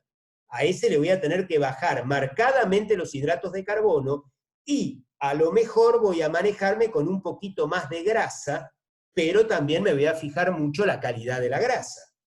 Vamos a ver qué tipo de alimentos le voy a dar, donde haya más grasa monoinsaturada y poliinsaturada. Entonces, en vez de ir tanto a la carne de vaca, por ahí más semanalmente le aumento los pescados grasos. Ya ahora, después lo vamos a ver si tenemos tiempo, y si no, vamos a dejar la tercera parte para el jueves que viene, ¿no? A ver el chat, así descansamos un poquito. Marcelo, ¿se puede incluir el chocolate al 70% en la dieta? Sí. Adriana, Doc, ¿qué hay del consumo de hidratos de carbono antes de las 18 horas? Lo desconozco. ¿Qué sería una elevada actividad física de fuerza? ¿Qué ejemplo? Fundamentalmente, alguien lo nombró al principio de la charla, los trabajos de alta intensidad, ¿no? El HIIT. Bueno, ¿cómo están compuestos los alimentos cotidianos? Esto es lo que nosotros tenemos que ver. Este plan, ¿cómo lo llevamos a darle comida? Entonces vamos a hacer un poco el repaso de los alimentos. Si terminamos hoy, tengo 15 o 20 minutos más porque 8 de la noche tengo que dar otra charla. Pero vamos a hacer 15 o 20 minutos más y vamos a dejar 10 minutos para preguntas. Y si nos queda algo pendiente, bueno, por ahí nos podemos volver a ver. Si ustedes son, yo soy gustoso, ¿no? Pero si ustedes quieren, hacemos eso. Bueno, vamos a ver, a alguien que le tenemos que dar pocos carbohidratos, ¿le podemos dar leche? ¿Qué vamos a utilizar? ¿La leche entera, parcialmente descremada? Me voy a sacar la remera. Bien, hace calor. Entonces, leche. Fíjense, una taza de leche, que son aproximadamente 200 centímetros cúbicos, tiene 10 gramos de carbohidratos. Fíjense ustedes que si le tienen que dar, ustedes estaban entre los 15 gramos de carbohidratos, ese domingo que le iban a dar nada más que 600 calorías, eran solo 15 gramos de hidrato de carbono. Leche no le puedo dar, porque ya tengo 10 gramos en una taza de leche. Eso no entra. Y el día de 1800 calorías o de 1600 calorías, le tenía que dar entre 90 a 100 gramos. Bueno, ya si le tengo que dar 90 a 100 gramos, de repente una taza de leche en el día le puedo dar, pero no el día de 600 calorías. Entonces le puedo dar media taza para un desayuno, media taza para la merienda, o si quiere una taza entera para un licuado. No importa cómo lo utilice, pero ya ahí le estoy dando 10 gramos de hidratos de carbono. Por ahora lo que estoy tomando en cuenta son los hidratos de carbono. Después, ¿le puedo dar queso? Bueno, fíjense, un queso duro varían un poco, pero para que tengan una idea, término medio, un sardo, un rellanito, un puñado, una cucharada sopera de queso de rallar son 30 gramos. Ya le está dando 115 calorías en un puñadito de queso. No se olviden que ustedes también, los días que le tienen que dar 600 calorías, 1600 o 1800, ya están poniendo ahí 115 calorías en un puñadito de morondanga. Ahora, el queso lo puedo llegar a contemplar. El queso me aporta una buena cantidad de proteínas y no tiene hidrato de carbono. Sin lugar a dudas, los aliados de este tipo de dieta que le voy a hacer los miércoles, los miércoles, los sábados y los domingos, que era de 1600, de 1800 y de 600 calorías, van a ser las carnes. El huevo, la carne de vaca, la carne de pollo, la carne de pescado. Fíjense que huevo, carne de vaca, carne de pollo, carne de cerdo y la de pescado, que ahora la vamos a ver en el próximo, no tiene hidratos de carbono. Tienen muy buena cantidad de proteínas. Fíjense que un huevo me está aportando 6 gramos de proteína. No se olviden que en este muchacho teníamos que llegar a 100 gramos de proteína todos los días. Entonces, el huevo, 1 o 2 huevos por día, seguro va a poder consumir. Para incorporar en una ensalada, para comer como huevo duro, para ponerlo en un omelette. El día que no tome leche, ni nada de eso, porque está haciendo 600 calorías o 1600 calorías, tal vez el huevo lo puede utilizar para el omelette. Puede llegar a utilizar en esas dietas hasta 2 huevos por día. Y va a necesitar por lo menos 400 gramos de carne por día. 200 gramos para un almuerzo, 200 gramos para una cena. Del tipo de carne que ustedes quieran. Fíjense que promedio la carne suele tener entre 20 a 30 gramos, 20 a 25 gramos de proteína por cada 100 gramos. Nosotros tenemos que llegar a 400. Ya en 2 huevos le estamos dando 12 gramos. Y en 400 gramos de carne le estamos dando aproximadamente 80 gramos más. Entonces tenemos 80 de los 400 gramos de carne y 10 del huevo, ya tenemos 90 gramos. Todavía nos quedan, pero quiero decir, todo suma. Esto es como para que tengan una idea. En este tipo de dietas restringidas en calorías, voy a tener por lo menos 2 huevos por día y 400 gramos de carne en el día, porque son mis aliadas, ¿no? ¿Qué sería? Bueno, eso ya está. Hola, doctor. ¿Las harinas realmente son tan negativas para dietas de alguien que hace entrenamiento de fuerza? ¿Se tienen que omitir al 100%? No, para nada. Dije, Nicolás, que la base de la alimentación de alguien que hace entrenamiento de fuerza, que tiene una adecuada composición corporal y va por un crecimiento de su masa osteomuscular, la base de esa alimentación son las proteínas y los hidratos de carbono. Es carnes, huevo, quesos, por un lado, que es la proteína, y por el otro lado, cereales fundamentalmente como fuente de hidrato de carbono. Pero, repito, acá estamos hablando de un peticito gordito sedentario o de un pibe que entrena, pero que se le fue la mano con la comida en el verano y ahora tiene grasa de más en su cuerpo. Entonces, ¿cómo hago? Bueno, justamente de esta manera. 400 gramos de carne por día, 2 huevos, eventualmente puedo recurrir a algo de quesos sólidos, duros.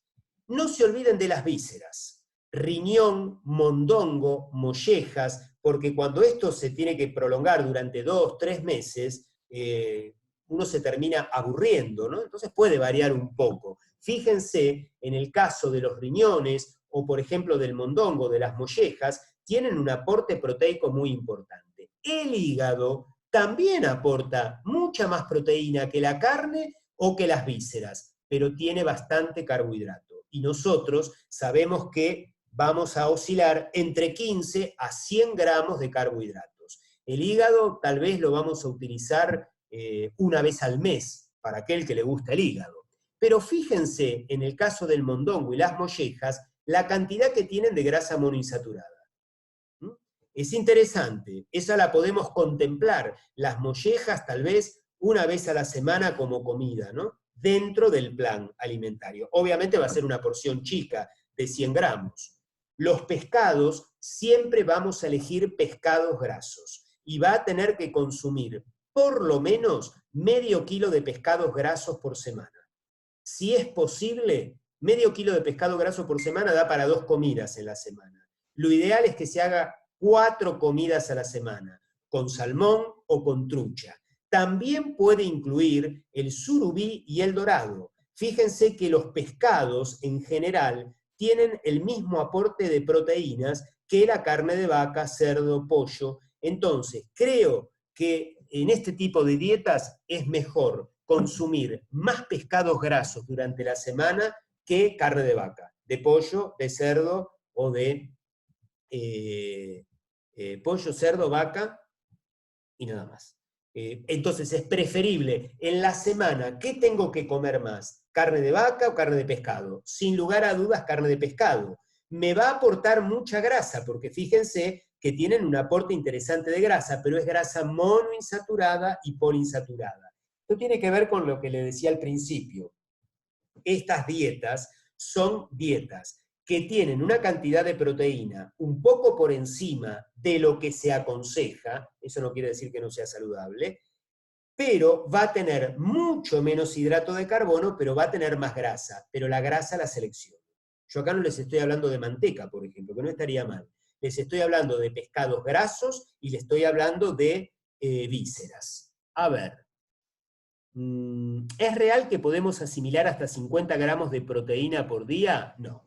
No. No es por comida. Uno la puede distribuir. Dijimos que vamos a consumir en esta dieta, con este pibe ejemplo, hablamos de 100 gramos de proteína todos los días. Y la voy a repartir. Le voy a poner 40 en el almuerzo, 40 en la merienda, 20 en el desayuno, 20 en la cena. Por ejemplo, sería una manera de distribuirla. También se pueden consumir camarones, langostinos, mejillones, son bastante pobres en calorías, aportan proteína. Fíjense que no tienen nada, como toda carne, no tiene nada de hidrato de carbono, muy poca grasa, entonces puedo jugar, si es que da el bolsillo, con camarones y con langostinos. Los mejillones mucho no tienen sentido, aparte no se comen solo, pero el que le gusta lo puede incorporar en estos planes alimentarios. Hasta ahora vamos con comidas que prácticamente no tienen hidratos de carbono. Lo mismo el atún al natural, la caballa al natural, también. Y eso lo vamos a acompañar con hortalizas. Hortalizas del grupo A, del grupo B y del grupo C. Se clasifican así en base a su contenido en hidratos de carbono. Entonces, las hortalizas del grupo A son las de color verde. Esas tienen muy poco hidrato de carbono. Fíjense, 100 gramos tienen nada más que 2 gramos de hidrato de carbono. Lechuga, radicheta, rúcula, berro, espinaca, acelga, las coles, coliflor, brócoli, repollitos de Bruselas, el tomate es también una hortaliza A, el ají rojo, el ají verde. Estos que señalé acá en rojo, ají rojo, verde y tomate, son muy ricos en vitamina C, son ideales para acompañar la carne. Esto se puede llegar a comer en cualquiera de estos planes de calorías, hasta 2 platos playos en el día. Las hortalizas del grupo B, fíjense que ya tienen bastante más de carbohidratos, de 2 pasamos a 8, pero se puede consumir un plato playo de zapallo o calabaza y zanahoria cocida, un puré amarillo abundante para acompañar una carne. Entonces un día la acompañarán con puré amarillo, otro día la pueden acompañar con un buen plato de ensalada multicolor. pero sin embargo, fíjense, las hortalizas C, que son los tubérculos, papa y batata, fundamentalmente, las arvejas también pueden ser puestas dentro del grupo C, ya tienen mucho carbohidrato, estas entrarían solo para los días de mantenimiento. ¿Se acuerdan los días que entrenaba? Lunes, martes, jueves y viernes, que lo poníamos con 2.500 calorías, con una cantidad de más o menos 280 gramos de hidrato de carbono, ahí me da como para poner las hortalizas C. A ver, ¿qué se pregunta? Esto es simplemente para que tengan una idea, ¿no es cierto? El pescado no da tanta saciedad cuando comes merluza, por eso estoy destacando pescados grasos. Eso es cuando comes merluza, brótola, lenguado, que son pescados magros. Por eso recalco que van a consumir en estos planes alimentarios pescados grasos. Por eso hablé del dorado, del surubí, hablé de la caballa, del atún al natural o del atún fresco, también está el jurel, el salmón, la trucha. Bien, y van a ver que esos pescados ya dan un poco más de saciedad.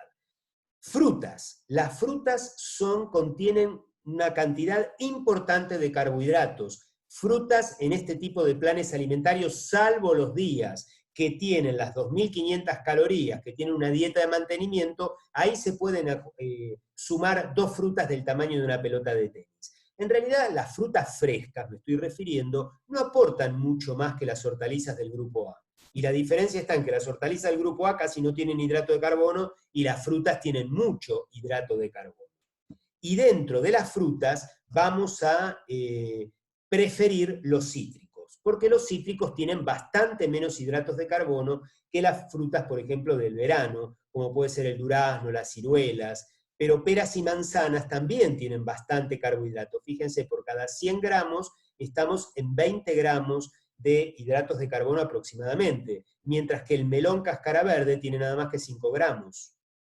Las frutillas tienen 6 gramos. Entonces, como fruta, tal vez en el plan de 1.600, 1.800 calorías, podemos poner un buen tazón de frutillas o de una rodaja de melón cáscara verde, el pomelo, que también no tiene tanto, ya la naranja tiene bastante más, la mandarina, pero digamos que con estos nos podemos manejar con una fruta al día seguro para la dieta de 1.600, 1.800 calorías. La de 600 calorías no acepta nada de esto. Y ya la de 2.500 me permite 2 frutas del tamaño de una pelota de tenis al día. ¿Qué dice? ¿Por qué no se recomiendan pescados magros en este tipo de plan? Porque justamente lo que estamos buscando es llegar con la cantidad de grasas. Yo tengo que llegar con una cantidad de calorías. Restringo los hidratos de carbono y le doy un poco más de grasa en forma de grasa monoinsaturada y poliinsaturada. Por eso no digo merluza, brótola o lenguado o pez ángel, sino que voy a jurel, caballa, atún, salmón, trucha, arenque, por ejemplo, sería otro pescado graso. Bueno, fíjense, ya entramos en el tema de los cereales. Entonces, 1/4 de taza de arroz crudo me está dando casi 40 gramos de proteína, de hidratos de carbono, que eso no llega a ser ni un plato de arroz. Con lo cual, si yo tengo que estar en alrededor de 100 gramos al día, 120 gramos al día, los cereales no entran en esto, quedan prohibidos. Fíjense que, por ejemplo, fideos tirabuzón, un plato playo, no muy abundante de fideos de tirabuzón, ya me aportan casi 60 gramos de carbohidratos, y tengo que llegar a 100, 120. Entonces, voy a poder comer mucho de carne, voy a poder comer huevos, voy a poder comer queso, voy a poder comer hortalizas del grupo A, voy a tener que mirar con cuidado las del B, no voy a poder comer hortalizas C, no voy a poder comer cereales. En estos planes que yo les estoy proponiendo en forma ciclada. Ni que hablar con las galletitas. Fíjense que 3 galletitas, 4, depende de las marcas, están en 20 gramos. Entonces, si le voy a dar un plato de arroz y 3 galletitas para el desayuno, ya está con la cantidad de hidrato de carbono. Entonces, tengo que cuidar esos 100 gramos que tengo de hidrato de carbono para dárselo en alimentos naturales, que de hecho las galletitas no lo son. Miren, por ejemplo, las almohadillas de avena, Las almohadillas de avena marca Granix, media taza, ya les aporta 21 gramos de carbohidratos. Las azucaritas, por ejemplo, 3/4 de taza, 26 gramos. Y así sucesivamente. Tal vez las legumbres, como tienen mayor saciedad, las puedo utilizar porque también tengo que llegar a los 100 gramos. ¿Cómo llego? Bueno, algo de los hidratos de carbono que tienen las hortalizas del grupo A, algo que tienen las hortalizas del grupo B, tal vez una fruta del tamaño de la pelota de tenis que le permita, y puedo utilizar un manojo de porotos, o de lentejas, o de garbanzos, para incorporar a una ensalada. Entonces ya ahí hago una regia ensalada de lechuga, de tomate, con tiras de ají morrón, y le puedo poner media taza de té, por ejemplo, de porotos o de garbanzos. Entonces estoy armando una ensalada que me va a dar saciedad y que me lo permite. Y es mejor las legumbres porque tienen un contenido proteico casi a los de la carne, cosa que los cereales me dan más hidrato de carbono y menos proteína. Entonces me convienen más las legumbres, que me llenan más, que los cereales. Por eso, cereales en la dieta de 600, 1800 y 1600 calorías no entran. Además, ¿por qué? Porque tengo que darle poco hidrato de carbono para aplanar la insulina. O sea, tengo que tener la insulina contra el piso, como les decía. Entonces tengo que restringir la cantidad de carbohidratos. A ver, ¿alguna recomendación para los niños? Por eso dije que es para un chico de 25 años que va al gimnasio, que entrena, que está discretamente gordito. No es el tema del niño, que además está en crecimiento. La dieta del niño, el plan alimentario del niño debe ser diferente.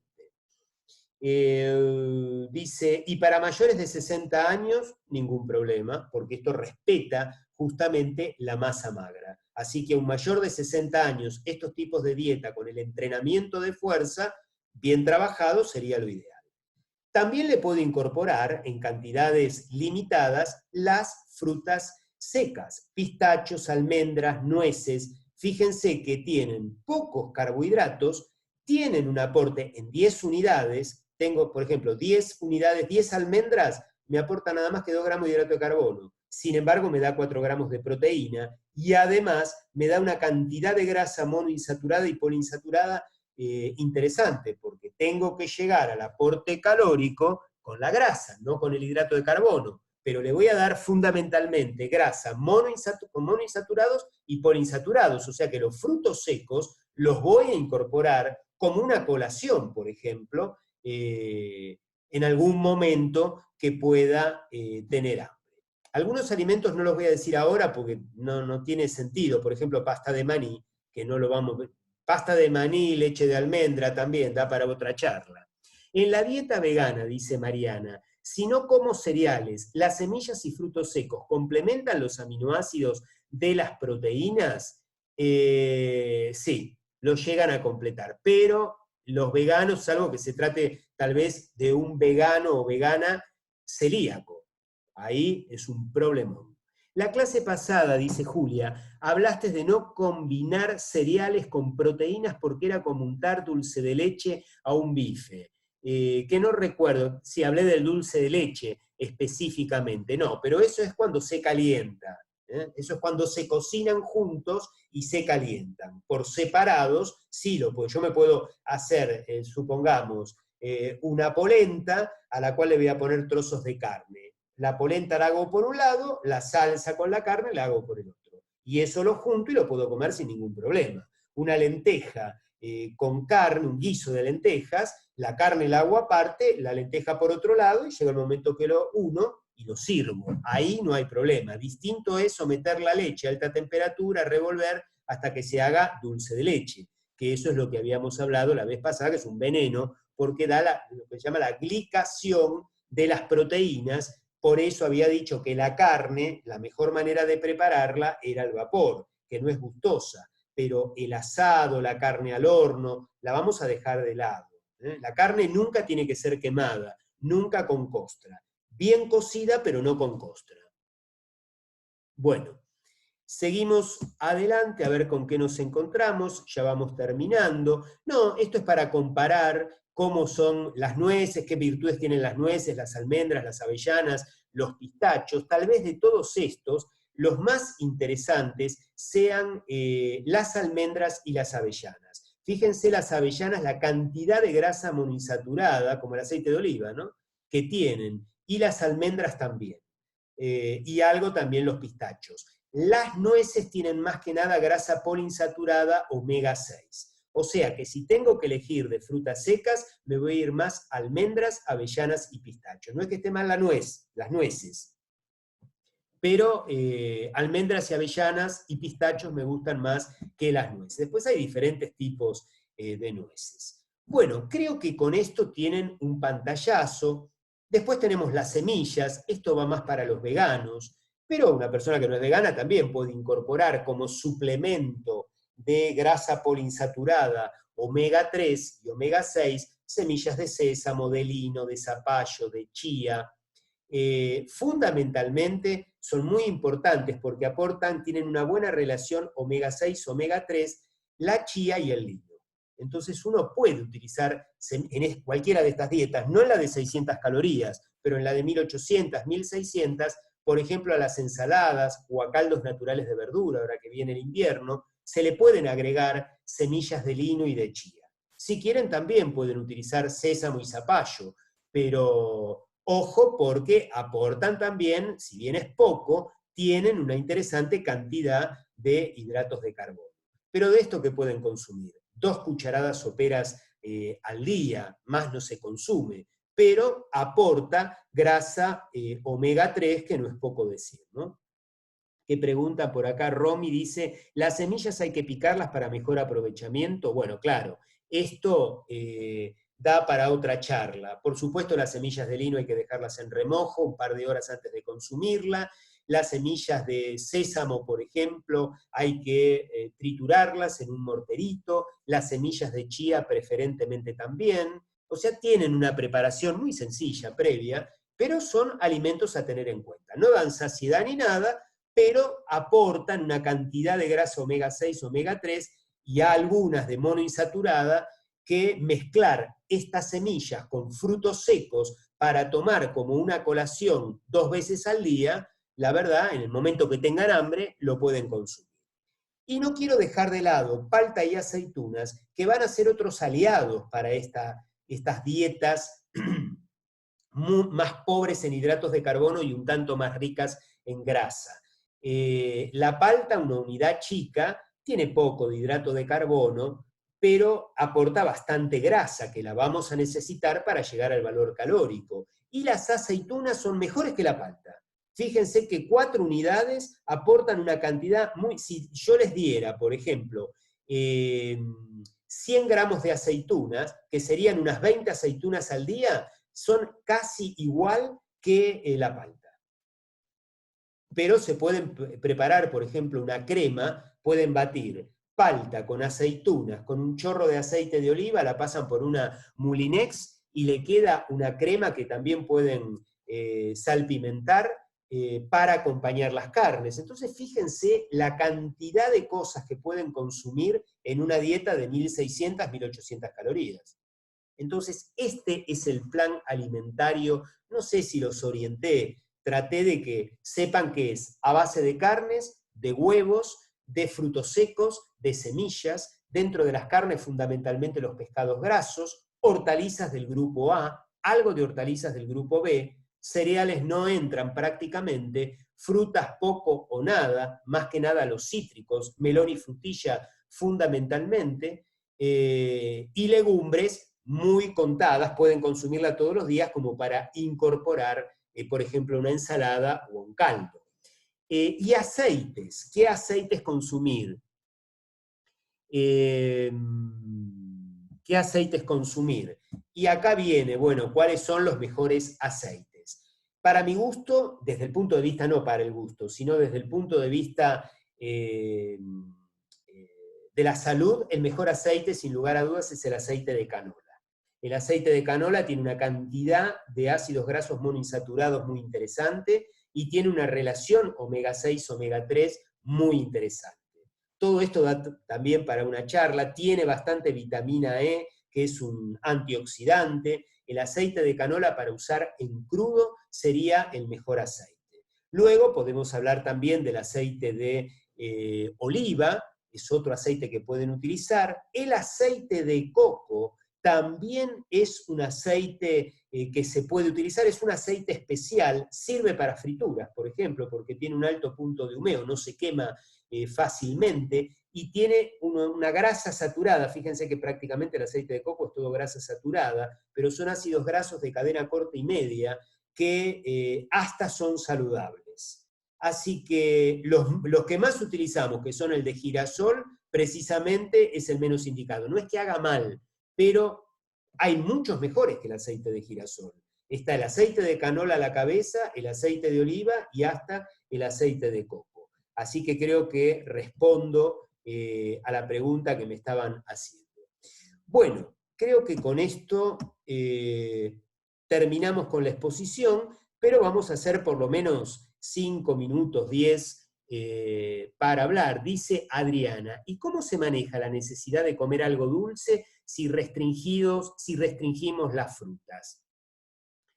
Nos manejamos, hay algunas cosas que se pueden hacer, por ejemplo, con pasta de maní, que yo no la nombré, y que se pueden utilizar. También se pueden hacer merengues dietéticos, o sea, no con azúcar, pero que son dulces. Hay maneras de saciar lo dulce. G para cocinar, no sé qué dice. Doctor, por favor, ¿podrá hacer un breve resumen del ayuno intermitente? Ya no tenemos tiempo, pero sí vamos a hacer una charla de ayuno intermitente. ¿Y cómo estimamos el gasto calórico diario para calcular los gramos de macro? No, esto es por tabla. O sea, se puede hacer por calorimetría indirecta, un cálculo exacto de las calorías que uno puede consumir, pero eso en la práctica no se usa, no se puede usar, son estudios sumamente caros, más de laboratorio, pero sí hay tablas que nos orientan acerca, a los especialistas en nutrición, cómo realizar este tipo de cálculos, ¿no? Esto es simplemente como para que ustedes tengan una idea, nada más. Ahora, voy a habilitar el micrófono y aquellos que quieran hacer alguna pregunta, la pueden hacer. Creo que ahí tienen habilitados los micrófonos. ¿Quieren hacer alguna pregunta o quieren dar por terminada la charla? Ningún problema, pero mucho tiempo no tenemos. Doctor, fui alumna en la especialidad de nutrición. Gracias por la exposición. Federico, muchas gracias. No, por favor, gracias a ustedes por escucharme. Así que bueno, ¿quieren hacer alguna pregunta más? ¿O no les estoy dando el permitir que todos...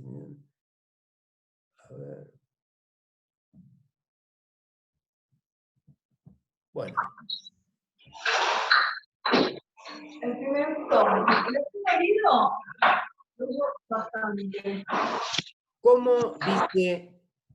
¿cómo hacer para consumir tantas proteínas y mantenerse alcalino? Justamente lo que le va a dar, es verdad, la proteína le da acidez a la dieta, pero lo que le va a dar al final, lo que le va a dar alcalinidad, es el consumo de hortalizas. Las hortalizas del grupo A, por eso son 2 platos por día que hay que consumir de esas hortalizas del grupo A. Creo haber respondido esa pregunta. Bueno, muchachos, nos vemos la próxima exposición, Dios mediante. A ver, hay algunas preguntitas del chat.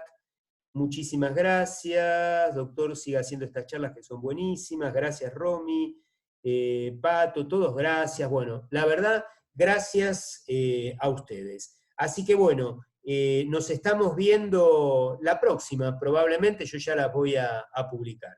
Así que nos vemos la próxima. Que Dios nos acompañe a todos. Hasta luego.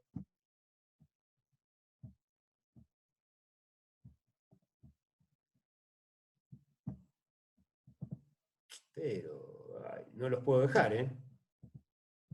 Ah.